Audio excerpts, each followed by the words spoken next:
Okay, so we are in Genesis chapter 15, and the verses that I was doing a study on this morning are verses 7 through 18. And that's basically, I have bracketed as the blue brackets as an additional study. So anytime I have multiple highlights is because I have multiple studies that I've done. Okay. But I have it highlighted with blue brackets, those verses, because that indicates the contract, right? What is the covenant that God made Abram and the blueprint of how he was going to carry out that covenant.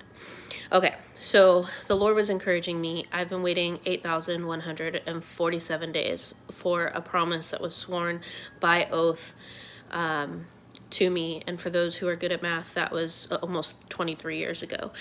And this is something that was actually prophesied about years before. The Lord confirmed it audibly and then confirmed it again audibly minutes later, making it an oath, doubly certain, right?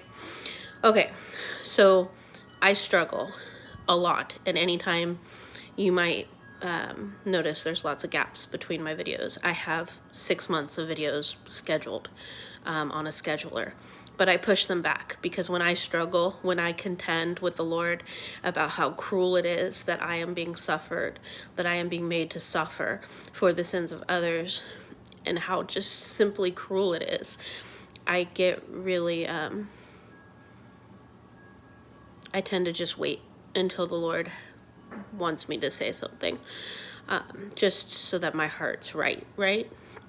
Okay, so in this scripture, a couple of things highlighted to me this morning that just stood out to me. One of them is know for certain. That's just a reminder that when you have a unilateral covenant with the Lord, meaning it is between him and you, and it's been confirmed and by oath, it's certain.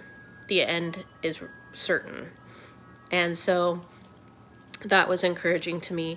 And then down here it talks about you will, however, will go to your fathers in peace and be buried at a good old age. That's the promise of posterity.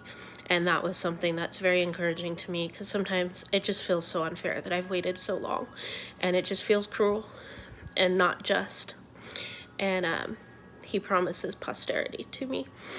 And then down here it talks about will come back here, for the sin of the Amorites has not reached its full measure.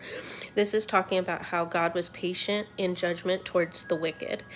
And that is why often we have to contend for promises to come to pass in our life.